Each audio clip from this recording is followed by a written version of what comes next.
This podcast is part of the Game and Entertainment Network. Visit tgenetwork.net to find the latest episodes from all our shows. It's time for AggroChat, the official podcast of the Tales of the Agronaut blog and stalwart gaming community, where we talk about stuff and things, and the stuff about the things, and sometimes gaming. I'm Belghast, and let's start the show. Hey folks, it's that time again, time for another episode of AggroChat. This is episode 206. Tonight I'm joined by Ashgar. We're launching a Battle Royale mode. Great. Hello. Kodra. Hello. Tam. Hello. Thalen. Hey there. And 94 other people. It'll go unnamed. They're off waiting for us to murder each other before they jump in. Yeah, I mean they're still following. Like we pulled our parachutes early, so we're already on the ground looting stuff. So anyway, tonight is the Heroes of Hammerwatch show because we didn't record it last week. This was the May game of the month for AggroChat Game Club, and this was my pick. And in large part, I ended up picking this game because I figured we needed something more lighthearted after the last show. So After so many feels. Yeah. Because it was not exactly a lightweight show.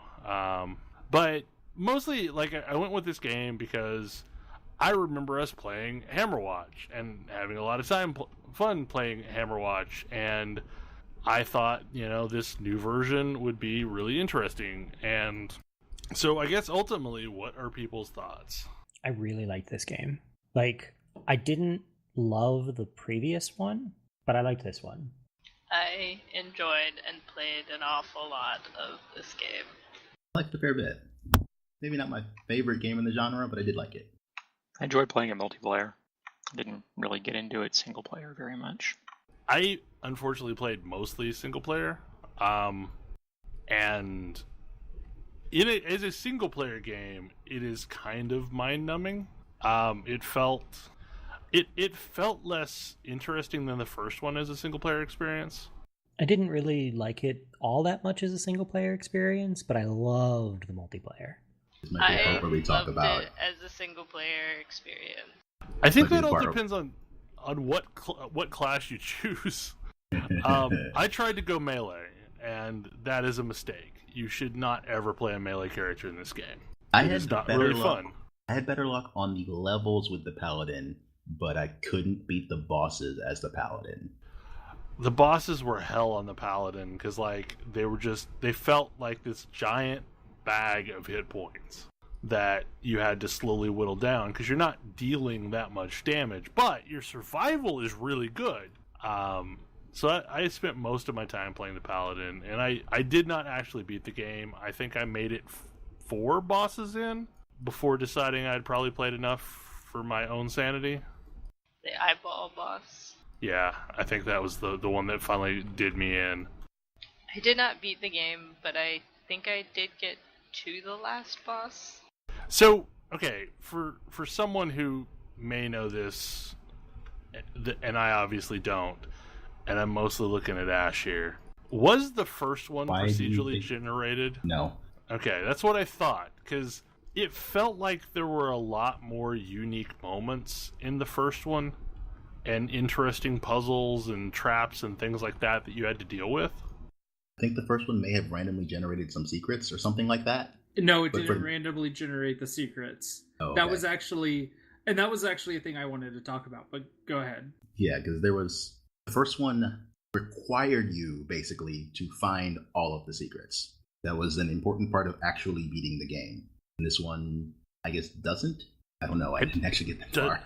I didn't see anything bordering on a secret. Like, maybe they were there, but I just didn't see them the way that I did in the first game, I guess. They had the same eyes in the wall indication that they had in the first game, or cracked walls. So you could either walk straight through or hit it to break it.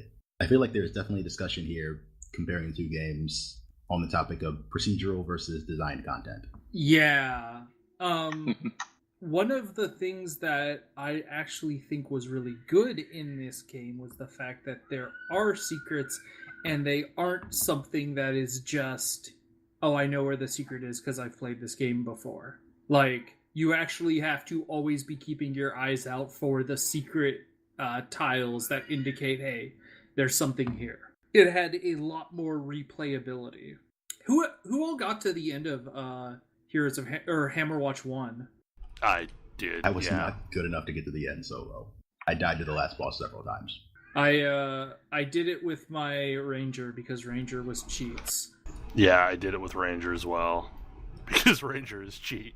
Yeah, when we first started playing that, we were all playing different classes, and I didn't play one of the good classes and checked out really hard from that game. Like, I know Ash likes the Warlock, but... I liked the Warlock in the first game. I did not ever get to like the Warlock in Heroes of Hammerwatch. I definitely did not like the Warlock in Heroes of Hammerwatch. I don't remember what I played in the original Hammerwatch, but I remember I think the Wizard. Probably the Mage, something the like Wizards, that. or whatever. The Fire one. Maybe. What I remember from the first one was I am mostly just following the group around, not contributing anything, because if I try to contribute, I die. Yeah, that's what I remember too. And if I don't, then I am not doing anything. So it's really just I follow people around and try not to get into trouble and sometimes collect some treasure. And that was really not a great experience in the first one. And I think, did the first one track experience separately per character? Potentially. I think that might have been the other thing where it was like, I don't get to ever kill anything, so I never actually level up, which means that I'm just bad forever. And it wasn't. I remember lagging behind the party as well as the paladin. Yeah.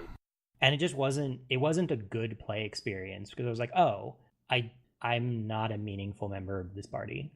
And I definitely had some of that when I started with Heroes of Hammerwatch until I played something that wasn't the Warlock, and then it felt a lot better. At which point I actually liked it a whole bunch. Once I switched, I was like, oh, this is actually really fun. Trying to poke people with the 2-pixel dagger was not it was never fun. It was never fun. The payoff for that in Hammerwatch, the original Hammerwatch was there because once you got a kill, it blew up for like all of the damage ever, and that chain. I never even noticed it, honestly. It's bad. It's like yeah, bad. It wasn't a thing that I saw. I really loved. So I'm sort of interested to hear how Grace played this game solo, because my playstyle, I did not enjoy playing this game solo for the exact same reason I kind of check out of Souls games. So I love playing this game solo because I was mostly playing the Sorcerer, which let me be a little bit more slow and methodical and not necessarily defensive, but cautious, and basically kill things around corners and just like chain burst AoE stuff. And so eventually it actually felt a lot like Diablo to me, because I would wade into a room full of enemies and just chain a bunch of AoEs and everything would get murdered, and it was very, very satisfying.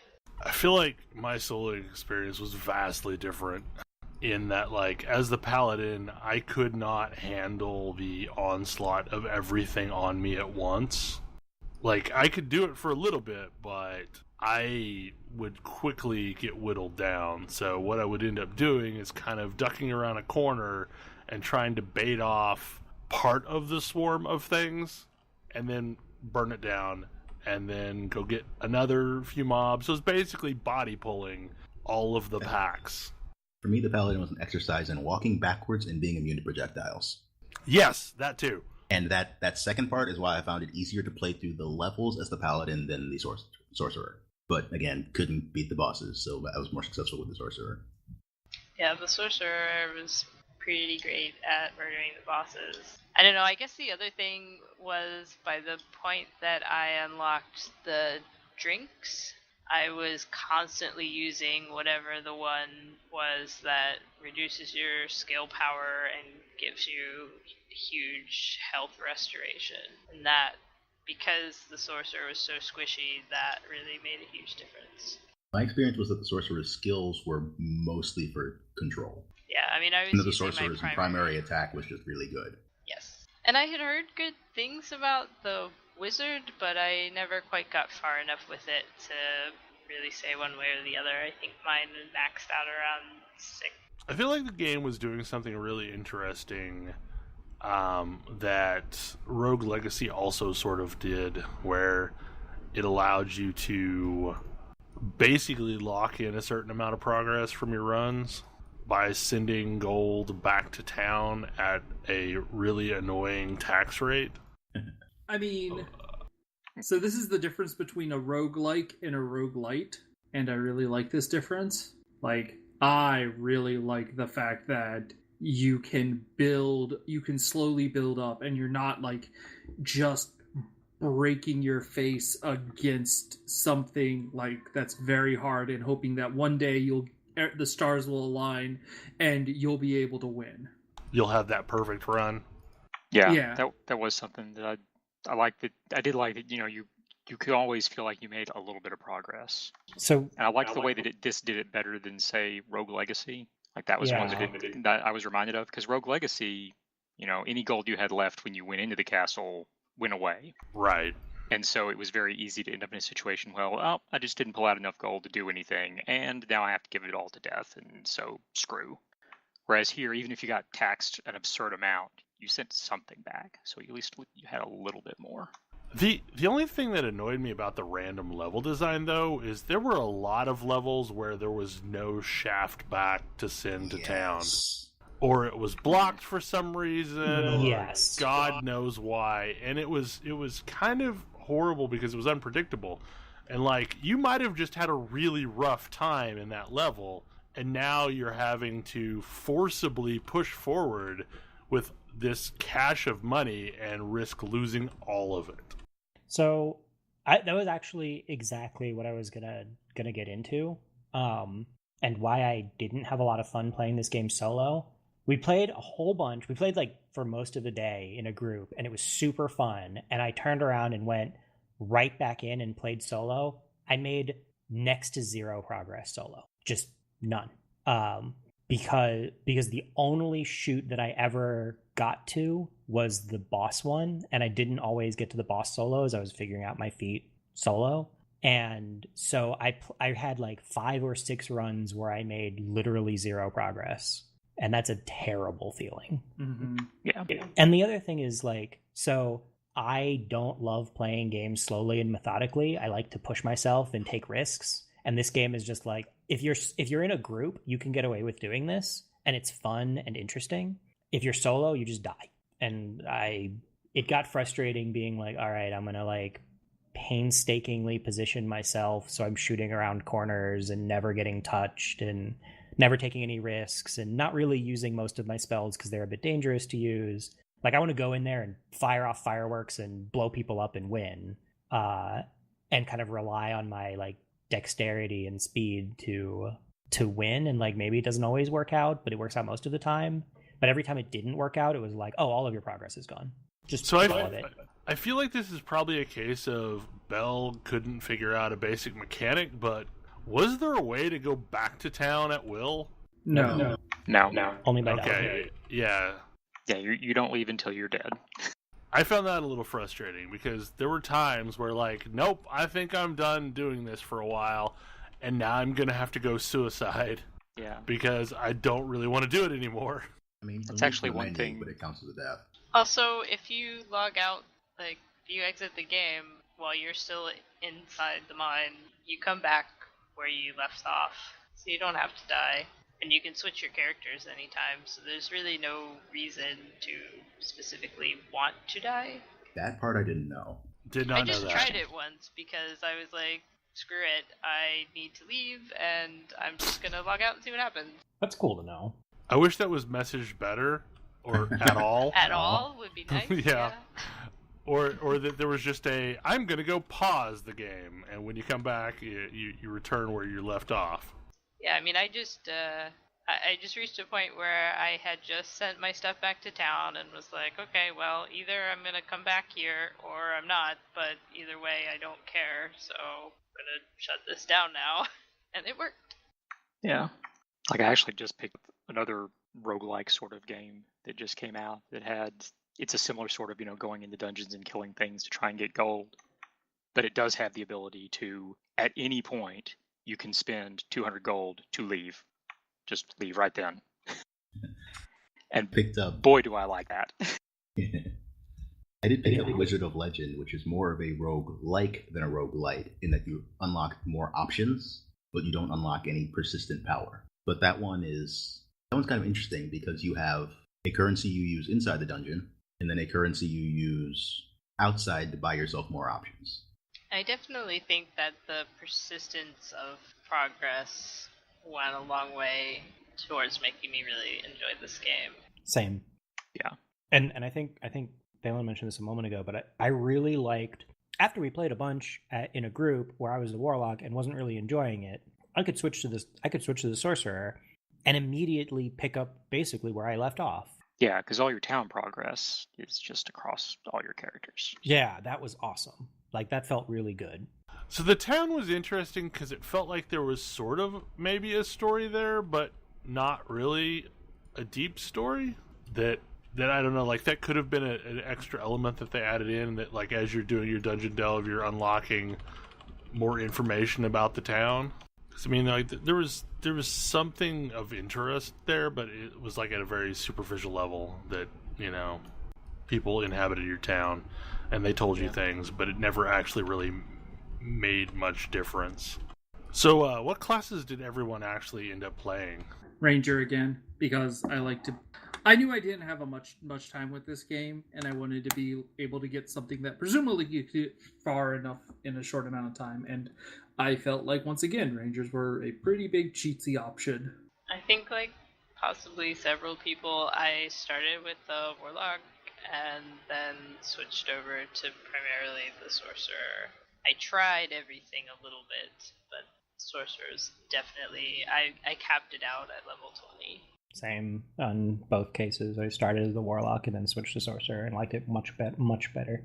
I played several things, but mostly stuck on the paladin, trying to make that work because I'm stubborn. I played Ranger, and I don't know. Like I said, I liked it fine in multiplayer, but single player, I don't know, kind of boring / slow. All I remember from the Ranger was that it felt like a very, you know, kitey class. Yeah, I could shoot arrows and lay bombs. And if you didn't want to run backwards, you know, with a trail of things, then that maybe is not a fun class. I don't know what happened to the Warlock. They destroyed the chain damage.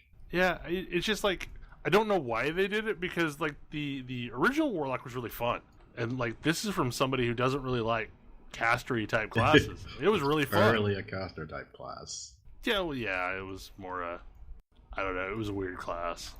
The fact that it was called Warlock is, you know, a negative to me. Like it makes me think of a finger wiggler, even if it's not wiggling fingers.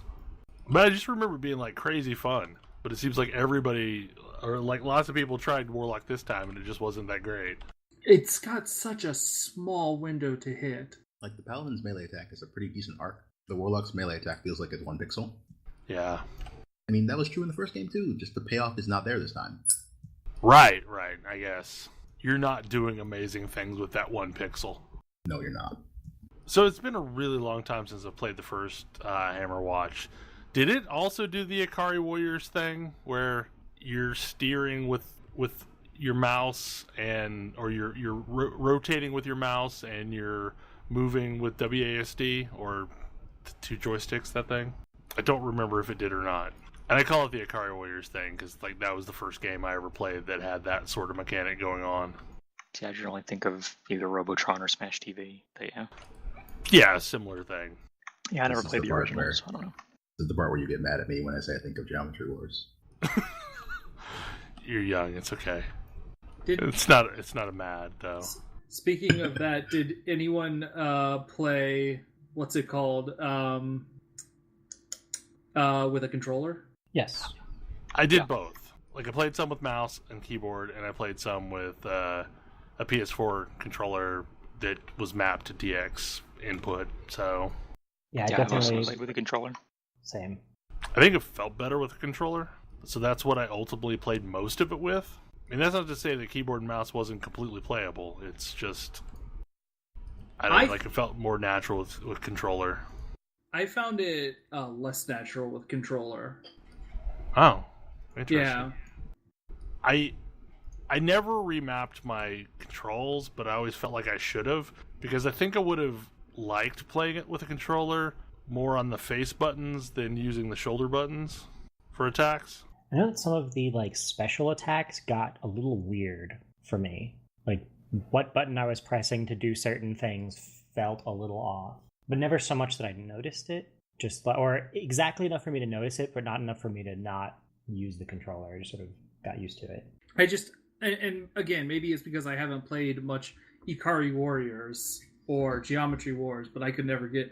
It always felt better with a mouse and keyboard for me. Yeah. I played a ton of Geometry Wars, so the twin-stick shooter style really clicked with me. Got it. It's not my favorite thing in the world to do a twin stick.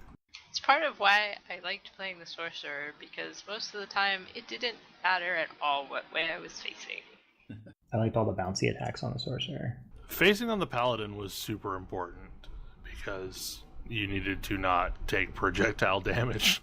I feel like this is yet another of the really good Gauntlet-esque games that are out there right now, and probably still a better option than the actual Gauntlet game that was released. Yeah, that game was okay.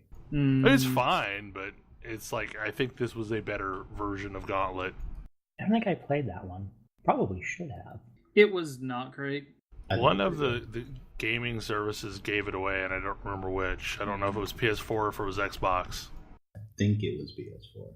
I kind of feel like it was PS4. I do really like the easy drop in, drop out thing. Like, that's just really, really good, really fun for me, because it was easy for us to like play with 4 people and then 3 people and then 4 people again and then 2 people, and it was really, really good multiplayer. Yep. I have a hard time emphasizing enough how good I thought the multiplayer was. Can we talk a bit about the death mechanic? Because I found, or the res mechanic in groups, because I found it super entertaining. Oh yes, it's that was so interesting. good. Like the fact that when someone dies, you can res them, but now the person who res them is bonded to them, and if either of them dies, they both die. So can then somebody res those people and be bonded with them too? Yes. So eventually you get to the point where maybe your all entire 4 group people is are tied. soloed. Yeah, it's really, like, it's great because it lets you continue, but it adds some drama. And I mean, even the times where we failed and we all died, like, it was hard to be mad at any single person. It was mostly just funny because suddenly everyone is instantly dead. Yeah, like you open a door to a room, or you like walk around a corner and then everyone's dead. Like, whoops. Those bad times. Yeah, I only ever experienced it with when I only played multiplayer with me and Ash, so I didn't necessarily get all of that experience. It was I definitely felt like the more people you had, the more interesting it got. Unlike what is that? What was the game where you're playing as wizards and you're combining spells? Magica. Unlike Magica, where I felt like the perfect number of players for that game was 2, and any more than that turned it into a chaotic mess. You know, they made that game but better. It's called 9 Parchments. I never played that. Well, at least less griefer prone. Yeah. It's also a problem that game has with more than 2 people. Well, and not even necessarily griefing, just like I'm trying to contribute, but I'm actually just ruining things. Like, that game is hard enough without the possible disaster of 3 people trying to like perfectly coordinate a mixed spell at the right time. But unlike that, I felt like Heroes of Hammerwatch, when we had the full complement of 4 people, like the game really felt like it was firing on all cylinders. Because we had like Go ahead. We had people like, some people are killing bats, killing ads on a boss, and other people are trying to hit the boss. And at one point, we had Grace healing people and like was setting up these healing circles so that we could go and we would have like a place to go and be safe-ish. And it was there was a lot of interesting stuff going on.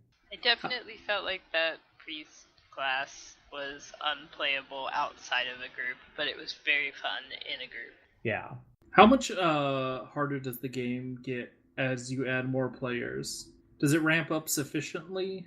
I feel like it ramps up a bit at 2 and then not that much more as you add more people. Okay. I did not get very far because we were able to beat the first boss. We made like decent progress into the second area, but I never made it as far as we got in a group when I was playing solo.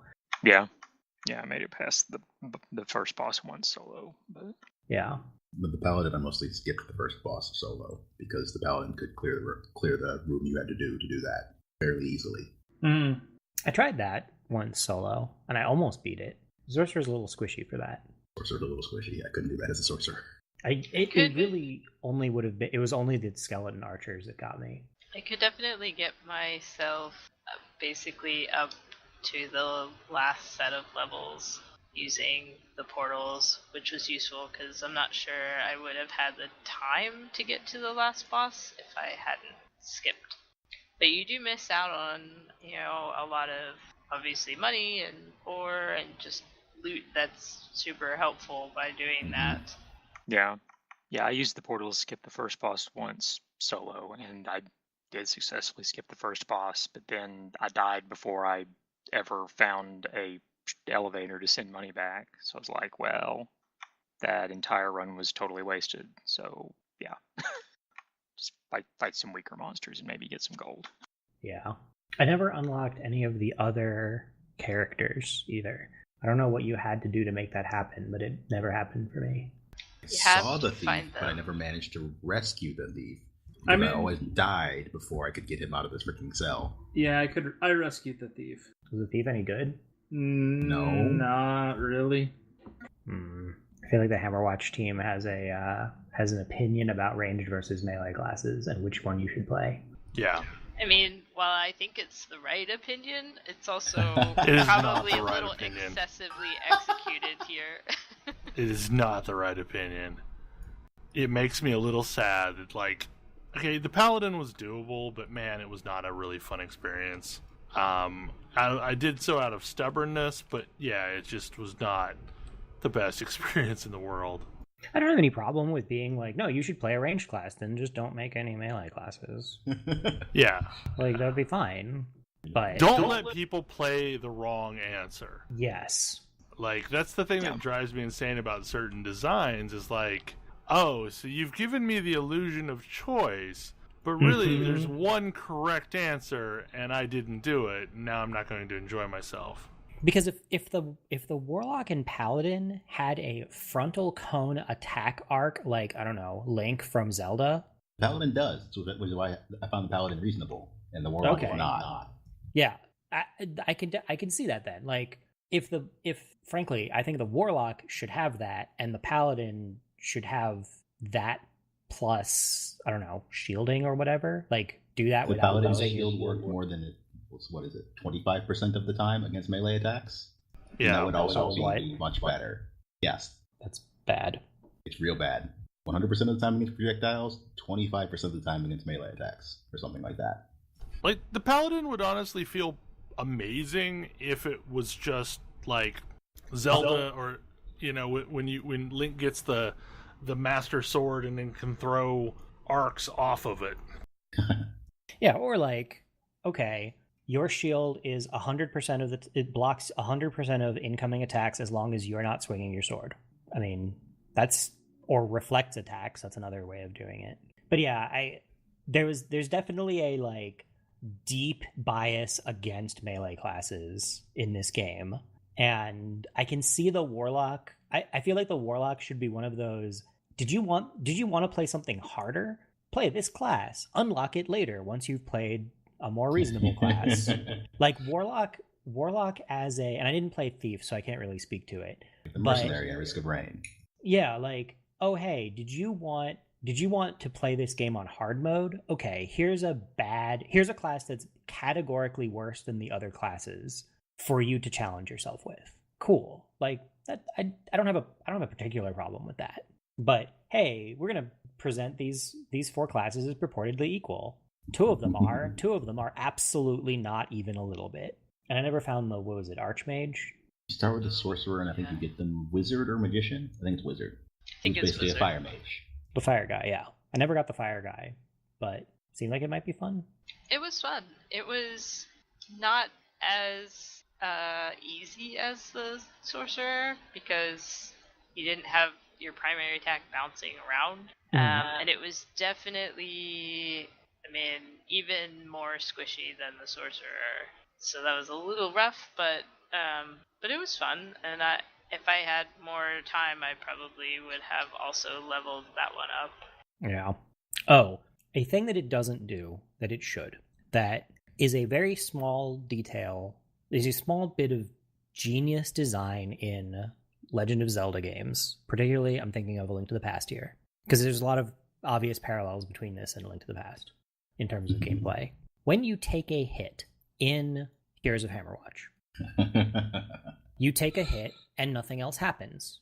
You have, like, one invulnerability frame? I don't think so. I don't even know if you get that. But you take a hit and nothing happens. If you walk into a group of enemies, you can instantly die. Or, more notably, like, if you are a split second off on your timing on spikes, you're dead. Just full stop. And Zelda solves this problem very simply. You get knocked back. Just a bit. But it's enough that you don't get chain murdered. And I feel like that's one of those... Because Zelda's super forgiving with its invulnerability frames. You get, like, a full second or two after you get hit of invulnerability, which is not really necessary for this, but it does bump you back just enough that all of the other things that are headed your way at the same time don't hit you. And I feel like it's such a subtle bit of design, but it's important. And I feel like it's more important for a game where you die so much more easily than in Zelda, where, like, honestly, there's nothing two-shotting you. Unless you go up on Death Mountain early. Well, sure. But, like, through the normal course of play, you're mostly, especially as you get further into the game, you are less likely to get one or two shot than early on in the game. Whereas this is sort of the opposite. I feel like it's a good game, but there's a handful of tweaks you could make that would make it much better. And in fairness, I feel like a lot of the things that I said about the original Hammerwatch, which was a game I didn't enjoy very much, were done here, and I like this game a whole lot more. Like, I'm interested to see what they make next. What team is this? I'm not actually super... I mean, they're indie. Their only previous game is Hammerwatch. Yeah, I mean, and they're clearly improving with each iteration. I'm interested to see where they go with it next. Because I'm guessing they're going to make another Hammerwatch style of game. Seems to be their thing. I guess I'm incorrect. They made a twin-stick shooter based on Serious Sam in the 2022. So they really like twin-stick control schemes. Yes. Also pixel art. Which is fine, because they're pretty good at it. There were a lot of things about this game that made it feel like the original was kind of the prototype for this game. Because they've obviously, like, fleshed out a lot of the ideas more fully in this game than they were in the first. So yeah, as a result, I think it'll be interesting to see what the third game in this series ends up being, because I figured there will be one. Okay, do we have anything else to say about Heroes of Hammerwatch before we talk a little bit about this month's game? I don't think I have anything more. It was a lot of fun. Play it with friends. Yep. Yeah. Yep, that thing. Or if you like playing slowly and methodically, then it's a very good game for that. Yes, it is. But if you're me, don't do that. Or if you're unlucky. So I know we've already talked a little bit about this, but Ash, tell us about this month's game. The game of the month for June is Evoland 2. Evoland 2 is, first of all, I'm recommending a time travel game, so that should tell you something about its quality. Evoland 2 is a game that would like to pretend that you remember what NES and PlayStation games looked like. And that it's a game that involves some amount of time travel and a fairly convoluted plot to expand on a moment from the original Evoland and turning that into a full game. That is some deep cuts. I mean, it really is. And it wants people that are nostalgic about PlayStation's JRPGs, Secret of Mana, and, I don't know, side-scrolly Castlevania-type games? Should probably be nostalgic about some amount of Zelda and or Secret of Mana. Mhm. Yeah, including that one Zelda game. Including that Zelda game, yes. Except this is better because you get a projectile attack as your primary attack when you're in that mode. This is fair. I've not made it super far into it, but I'm digging it so far. A lot more than I dug Evoland. I mean, Evoland exists pretty much entirely for the jokes. Yeah. And we'll probably talk about this when we have the show about it, but I feel like this game goes a bit beyond just existing for the jokes. Which is a good thing. Yeah. I do think, because I bounced off of the original Evoland pretty hard. I mean, it's only like an hour and a half long. Yeah, it's not a long game. That's why I say. It does make me wonder about games that are born out of like the one crowning moment in the previous game. Like, oh, this was a really great moment. Let's make a whole game about this. Because there's definitely other games like that. I mean, the game that comes to mind when you say that is Assassin's Creed 4. Yes. Yeah, Assassin's Creed 4 is a great example of this. Like, oh, hey, we made a kind of mediocre Assassin's Creed game, but whoops, there's an amazing ship battle system in this game. It's super fun. Let's do nothing but that. Let's make an entire game about that. Turns out it was pretty good. So yeah, this is also me indulging my love of pixel art. So this game has a lot of pixel art. Really good pixel art. When it claims to be like NES style, it isn't, but it's hoping you won't remember that. Psst. Now, if you do want a game that's pretty true to NES style, Bloodstained Curse of the Moon is out. And it is pretty realistic for an 8-bit game until you get to a boss battle. Because there's no way you could have sprites that big on a Nintendo. Like That's later too quality 8-bit games, like it's obviously, aping Castlevania 3. Like it's Yeah. literally Castlevania 3. Yeah, but like the boss fights are really big, modern type showpiece boss fights where like lots of stuff is moving on screen, and there's no way that an 8-bit game from that era could have actually moved that big of a sprite as fast as they're moving it. So it cheats a little bit, like Shovel Knight did. It cheats like Shovel Knight, but similar to Shovel Knight, like it feels like you remember the 8-bit games. No, this game is not even pretending. There are way more colors than you should have. Some of the sprites are way bigger than they should be, so on and so forth. They're just hoping you won't notice or don't remember. The Super Nintendo era one does look a lot more accurate. I'm okay with this. Like, I like pixel art as a style, but obsessively trying to recreate what a console from 20 years ago or longer was able to do, like, I don't see the point. Let's get some black and green line art going. I mean, you'll get there. Yes, I know people actually do this thing.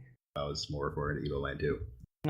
It's in there. Spinach green for the win. Remember what that Game Boy screen looked like? Mm-hmm. Oh no, I was thinking like Amiga, like Space War, Apple II. Oh, where your entire screen is black and the only anything are bright green lines. So yeah, like back to Space War. Yeah. Or asteroids. Lemonade stand.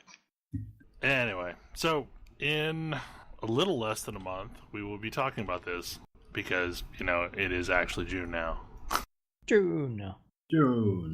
So any final thoughts before we close it off? Pre-registration has started for the Final Fantasy V 4-Chop Fiesta.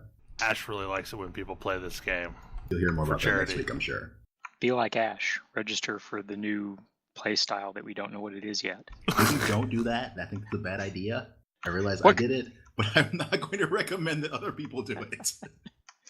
It's called Forbidden. There's nothing concerning about that. Oh, good. Using weapons is forbidden. You have to melee everything with your fists. Forbidden, common sense, recommended, berserkers. Well. Anyway, hopefully you enjoyed the show, and we will see you next week for a normal one. Yep. Good night. Good night. Good night. Good night. See ya.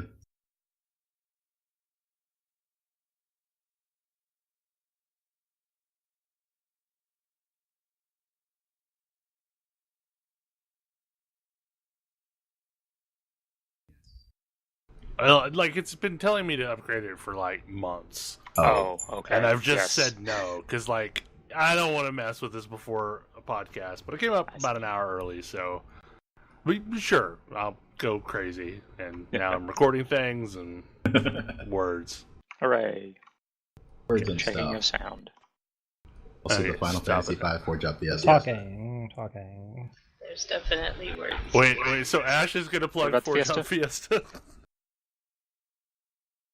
Have you figured out what forbidden is yet? No. Oh boy.